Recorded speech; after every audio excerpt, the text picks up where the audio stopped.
तो आज हमारा इश्यू ऑफ डिबेंचर का एक छोटा सा टॉपिक है, issue of debenture as a collateral security. डी के गोल की बुक की अगर मैं बात करूँ तो डी के गोल में पेज नंबर 7.21 पे है issue of debenture as a collateral security.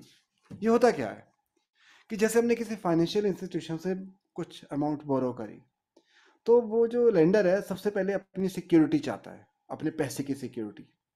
तो हम उसको कोई ना कोई चीज़ प्रॉपर्टी अपनी हम मॉर्गेज कर देते हैं, जैसे प्लांट, मशीनरी, बिल्डिंग, इक्विपमेंट्स वगैरह। लेकिन वो फिर भी खुश नहीं होता।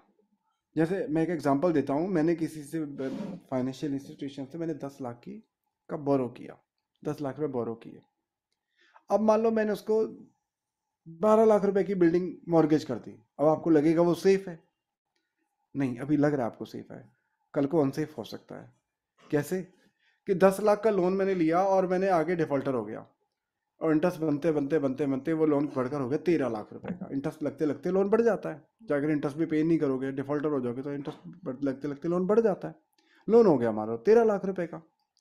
और जो बिल्डिंग मार्केट, जो बिल्डिंग थी 12 लाख की उस दिन, कभी वैसे जनरली बिल्डिंग की वैल्यू बढ़ती है, पर कभी कभी कम भी होती है। हमेशा ऐसा नहीं है कि आपकी प्रॉपर्टी की वैल्यू बढ़ेगी, कभी कभी शॉर्ट पीरियड में कम भी हो जाती है। मान लो प्रॉपर्टी की वैल्यू कम होके 9 लाख रह गई, या मैं कहता हूँ चलो 12 लाख ही रह गई। लोन कितने का हो गया था? 13 लाख का। प्रॉपर्टी कितने की है? बड़ी भी नहीं कम भी नहीं हुई, 12 लाख की पड़ी अभी तक। अब अब तो अनसेफ हो गए। तो इस सिचुएशन से बचने के लिए जो लेंडर है वो हमसे, मतलब कंपनी से रिक्वेस्ट करता है कि भाई आप ऐसा करो, आप अपने डिवेंचर भी दे दो हमें as a security, as a collateral. Collateral समझते हो ना, जमानत के तौर पे। तो हमने उनको अपने डिवेंचर दे दिया एज ए कोलेटरल। तो इसका मतलब ये नहीं है कि हमने उनको डिवेंचर इशू कर दिए, हमने केवल रखने के लिए दिए हैं कि ये लो रख लो, जब हम उनकी लोन की रीपेमेंट करेंगे तो वो डिबेंचर हमको वापस आ जाएंगे, वो डिबेंचर कैंसिल हो जाएंगे। यानी वो डिबेंचर एक्चुअल में हमने इशू नहीं करे, हमने रखने के लिए दिए हैं। जब हम लोन की रीपेमेंट कर देंगे तो वो डिबेंचर हमको वापस मिल जाएंगे, और अगर कल को हम डिफॉल्टर हो गए तो वो डिबेंचर होल्डर बन जाएंगे। कल को अगर हम डिफॉल्टर हो गए तो वो डिबेंचर होल्डर बन जाएंगे। तो इसमें ना थ्योरी भी आती है एग्जाम में, बोर्ड एग्जाम में इसका न्यूमेरिकल भी आता है। थ्योरी में क्या आता है? थ्योरी में ना कॉन्सेप्ट आपको क्लियर होना चाहिए कि इसका मतलब क्या है। इंटरेस्ट किस अमाउंट पे देंगे, डिवेंचर पे देंगे कि लोन पे देंगे? तो नहीं कहा, अच्छा एक बात बताओ, हमने 10 लाख रुपए का लोन लिया और हमने 12 लाख रुपए के debenture as a collateral security issue कर दिए बैंक को। यस तो सर। मुझे एक बार सोच के बताओ, मैं इंटरेस्ट किस अमाउंट पे दूंगा, 10 लाख पे कि 12 लाख पे? सिर्फ 10 लाख पे। यानी कि प्रिंसिपल अमाउंट पे। इस पे अक्सर सीयूटी में क्वेश्चन पूछ लेते हैं। तो एक बात हमेशा याद रखना कि इंटरेस्ट डिवेंचर पे नहीं होगा, उस प्रिंसिपल अमाउंट पे होगा जितने रुपए का हमने लोन लिया है। डिवेंचर तो एक सिक्योरिटी के तौर पे दिए हैं, हमने कौन सा इशू करे हैं। तो चलो एक बार अनिका, एक बार यहाँ से पढ़ना, सम टाइम यहाँ से। अब कैसा है ये वाले पेज ना? हाँ जी सर, ये पेज तो है। Sometimes when a company takes a loan from a bank or from some other party, the company may have to issue debentures as a subsidiary or secondary security in addition to the principal security.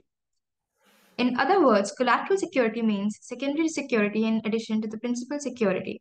The bank or the other persons to whom such debentures are issued as collateral security will not entitled to any interest on these debentures. They are entitled to get interest on the original loan advanced by them. ये If a important है, मैं double कर लेता हूँ कि जो will not entitled to any interest on these debenture, they are entitled to get interest on original loan advanced by them। ठीक है, आगे पढ़ो। अच्छा, आप okay. भी अंडरलाइन कर लो। हाँ, Uh, if a default is made either in the payment of interest or in the payment of principal debt, the lender will first realize its debt from the principal security. But if the full amount of debt is not realized from the principal security, it may claim all the rights of a debenture holder. जैसे मैंने अभी As example दिया था ना कि भाई मैंने 10 लाख का लोन लिया, और लोन जो है इंटरेस्ट लगते लगते 13 लाख का हो गया, और जो प्रिंसिपल सिक्योरिटी थी बिल्डिंग, वो 12 लाख की बिक गई। तो पहले तो 12 लाख रुपए रिकवर कर लेगा बिल्डिंग बेच के, बाकी 1 लाख रुपए का वो हमारा डिवेंचर होल्डर बन जाएगा, उसको पूरे डिवेंचर होल्डर के राइट मिल जाएंगे। मतलब डिवेंचर होल्डर वो उतने से बनेगा जो बची हुई अमाउंट है। ऐसा नहीं कि मैंने उसको 12 लाख के डिवेंचर अगर दिए थे तो 12 लाख का डिवेंचर होल्डर बन जाएगा। पहले वो प्रिंसिपल सिक्योरिटी बेचेगा, उससे रिकवरी करेगा, बची हुई अमाउंट के लिए वो डिवेंचर होल्डर बनेगा। जहां पर वो ये कहना चाह रहा है आगे, as soon uh, as the company. as soon sorry as soon as the company pays the final installment of loan, it can take its debentures back. There समझ are गए? two जब methods. जैसे ही हम उसकी प्रिंसिपल अमाउंट इंटरेस्ट विंटरेस्ट मिला के उसका settle कर देंगे अकाउंट, तो हमको हमारे डिबेंचर वापस मिल जाएंगे बस, ठीक है। तो चलो अब इसका अकाउंटिंग ट्रीटमेंट नोट कर लो सब लोग। Accounting of issue of debenture as a collateral security.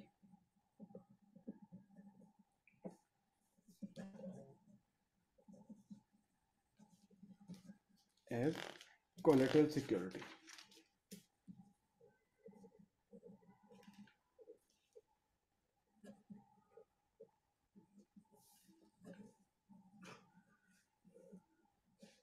Sir ऐसा भी अलाउड होता है क्या कि सिर्फ डिबेंचर्स दे दी कोलैटरल सिक्योरिटी में, कुछ और नहीं दिया है? ऐसा तो कोई रूल ही नहीं है। आप बिना अनसिक्योर्ड लोन भी होते हैं, आप कुछ मत दो तब भी लोन ले सकते हो आप, आपके ऊपर कोई रोक नहीं है। देने वाला कहता है कि भैया मुझे प्रिंसिपल सिक्योरिटी भी दे, मुझे डिबेंचर भी दे अपने एज ए कोलेटरल, वो तो देने वाला मांगता है। गवर्नमेंट की तरफ से कोई रिस्ट्रिक्शन नहीं है, मत दो कुछ भी। वो अगर आपको कोई आप मतलब बिना एज पूछे इन से कोई, एज इन हाँ क्या मतलब बैंक कोलैटरल सिक्योरिटी सिर्फ डिबेंचर्स लेते हैं क्या? नहीं नहीं नहीं, प्रिंसिपल सिक्योरिटी लेते हैं। ओके। बाकी होने को हो सकता है, कुछ भी हो सकता है, कोई रोक नहीं है इसके ऊपर, कोई रिस्ट्रिक्शन तो नहीं है मेरे हिसाब से। मैंने तो ऐसा कहीं लॉ में नहीं पढ़ा कोई ऐसी रिस्ट्रिक्शन हो। मतलब जब मैंने आखिरी बार पढ़ा था लॉ, तब तक तो ऐसी कोई रिस्ट्रिक्शन नहीं थी। अभी लॉ चेंज हो गया तो पता नहीं। First okay. मेथड, क्योंकि बहुत सालों से मैंने लॉ भी नहीं पढ़ा, कंपनी एक्ट पढ़ा नहीं है। इसमें ना अकाउंटिंग ट्रीटमेंट में दो मेथड हैं, आप कोई भी मेथड अप्लाई कर सकते हो।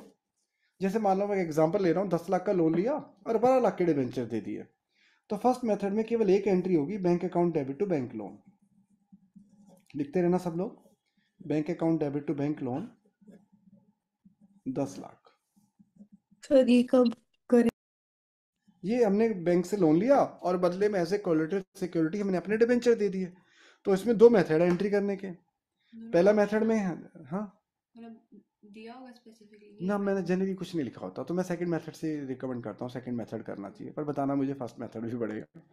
तो फर्स्ट मेथड है bank account debit to bank loan 10 lakh, और कुछ करने की जरूरत नहीं है। अब एग्जाम में ये भी पूछते हैं किसी का बैलेंस शीट में डिस्क्लोजर कैसे करेंगे, तो एक छोटी सी बैलेंस शीट बना लो, छोटी सी, और इसमें हेडिंग डालो non current liability. Non current liability में लिखो लॉन्ग टर्म बोरोइंग।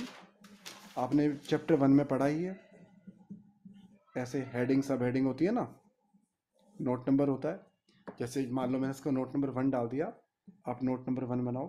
ये कैसे बैलेंस शीट है? ये फर्स्ट चैप्टर मैंने यही तो पढ़ाया था, ऐसे तो होती है वर्टिकल फॉर्मेट में। अच्छा वो वाली। हाँ, note number 1 long term borrowing.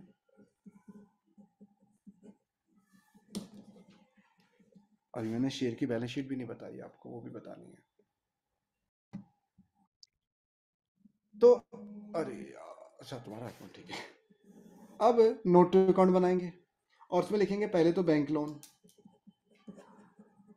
Bank loan लिया हमने 10 लाख रुपए का, लाइबिलिटी में दिखाते हैं लॉन्ग टर्म बोरोइंग में। अब अपने बदले में 12 लाख रुपए के debenture as a collateral security दिए हैं, तो यहाँ because of principal full disclosure हमें उसे डिस्क्लोज तो करना पड़ेगा। तो यहाँ ब्रैकेट में दिखा देंगे issue of debenture on debenture of ₹12 lakh as a collateral security ऐसे। तो इसको मतलब डिस्क्लोजर, इसका ब्रैकेट में ऐसे करके डिस्क्लोजर दे देंगे, ताकि सामने वाले को पता चल जाए कि इस बैंक लोन के बदले में 12 लाख के हमने अपने डिबेंचर ऐसे सिक्योरिटी दिए हुए हैं। जस्ट एक इंफॉर्मेशन। वैसे तो क्वेश्चन में लिखा होगा करना क्या है, जर्नल एंट्री करने के लिए बोला है तो खाली जर्नल एंट्री करके छोड़ देंगे। बैलेंस शीट में डिस्क्लोजर दिखाने के लिए बोला है तो बैलेंस शीट में डिस्क्लोजर दिखाएंगे। हाँ, 10 लाख में यहाँ लिखना भूल गया, 10 लाख यहाँ भी तो लिखेंगे। टोटल लॉन्ग टर्म बोरिंग का जो टोटल होता है वो टोटल करके हम उसको बैलेंस शीट में दिखा देते हैं। इस तरह से शो करेंगे आपको एग्जाम में, ऐसे दिखाना है अगर बैलेंस शीट का डिस्क्लोजर पूछा जाए तो। फिर से एक बार बता दूं मैं, bank account debit to bank loan हमें ना केवल लॉन्ग टर्म बोरिंग दिखाने हैं बैलेंस शीट में। तो बैंक लोन लाइबिलिटी में लॉन्ग टर्म बोरिंग में आते हैं, तो आपको पता ही है। तो लॉन्ग टर्म बोरिंग में एक तो बैंक लोन दिखा दिया। अब इस बैंक लोन के लिए हमने 12 लाख के डिवेंचर ऐसे कोलेटरल सिक्योरिटी इशू करें, तो because of principle of full disclosure कोई भी इंपॉर्टेंट इन्फॉर्मेशन अगर है तो आपको डिस्क्लोज करनी चाहिए। एंट्री भले ही नहीं करी, लेकिन फिर भी हम इसका डिस्क्लोजर देंगे कि इस लोन के बदले में हमने डिवेंचर इशू करें 12 लाख के, केवल एक डिस्क्लोजर दे दिया। तो लेकिन लिया तो 10 लाख का ही लोन है, बैलेंस शीट में लाइबिलिटी में 10 लाख का लोन आ गया।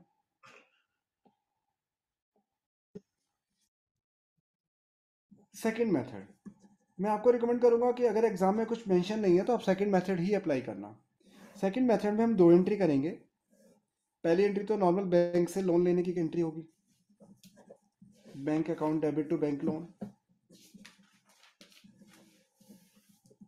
ये तो करनी ही करनी है, लोन लिया तो भाई 10 lakh, bank account debit to bank loan.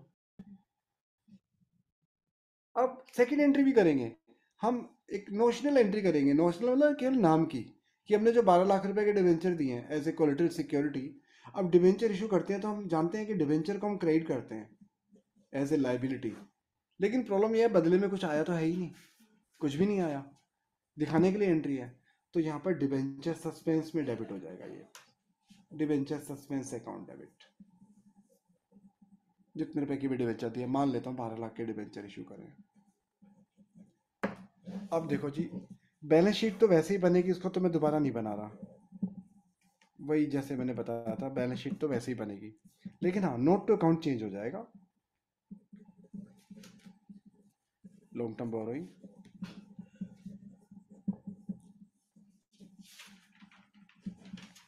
तो long term borrowing note number 1, पहले तो वही बैंक लोन दिखाएंगे 10 लाख के, वही सेम ब्रैकेट में दिखा देंगे issue of on debenture as a collateral security of 12 lakh. लेकिन एक मिनट साहब इधर देख लो बस एक बारी, यहाँ तक तो सेम था, अब चेंज कहाँ है? एक तो ये चेंज है कि पहले हमने एंट्री करी, अब इस एंट्री में हमने डिवेंचर को क्रिएट किया है एज ए लाइबिलिटी, और हम जानते हैं डिवेंचर लॉन्ग टर्म बोरोइंग में ही आते हैं, तो इसे लॉन्ग टर्म बोरोइंग में दिखाना पड़ेगा डिवेंचर। रुक जाओ पहले देख लो, कितने के डिवेंचर क्रिएट किए हमने? 12 लाख के। रुक जाओ, डिवेंचर को 12 लाख से क्रिएट किया, इसको यहाँ दिखाएंगे। अब जो डिवेंचर सस्पेंस को डेबिट किया है, अब डेबिट बैलेंस बैलेंस शीट में असेट्स में जाते हैं, है ना, लेकिन नहीं, हम इसको लाइबिलिटी में एज ए डिडक्शन दिखाएंगे। कोई अमाउंट अगर आप बजाय असेट्स पे दिखाने के लाइबिलिटी में से माइनस करके दिखाओगे तो बैलेंस शीट तो टैली हो जाएगी ना। जैसे प्रोविजन। हाँ, जैसे प्रोविजन फॉर बैड डेट्स होता है, हाँ वो उल्टा है, अच्छा हाँ, वो मतलब डेटर में से liability- माइनस होने की जगह हम उसको लाइबिलिटी में दे, वही एक ही बात है। तो ऐसे इसको यहाँ पर हम डिवेंचर में से माइनस करके दिखा देंगे डिवेंचर सस्पेंस।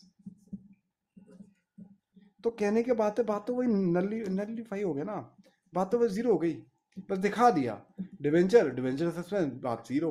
कहने का मतलब रहा तो वही 10 लाख, बैलेंस शीट में तो वही 10 लाख जाएंगे जैसे पहले दिखाए थे।